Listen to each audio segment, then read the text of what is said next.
our day 2 in Dallas. Happy raining morning sa atin! Tayo punta sa Robin Hill Cable Car na binook namin sa Klook under ng Happy Day Tour. Ang binayaran namin, 500,000 dong kada isang tao. Plus, nag-additional kami ng 470,000 dong kada isang tao para sa mga entrance. Pagdating sa location, ay bibigyan nila kayo ng time para mag-photo ops. Tulad nito, magdala nga pala kayong jacket kasi malamig. Umaga kami pumunta sa mga hydrangea flower na sabi nila ay romantic.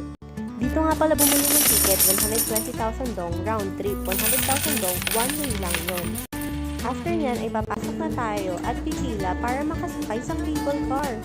Wala namang unique feature tong cable car na to. Ito lang yung typical na cable car.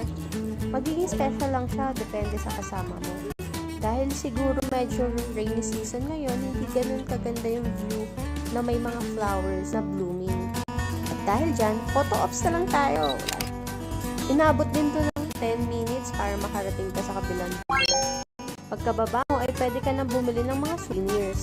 Hanggang dito na lang. Kita tayo sa second stop.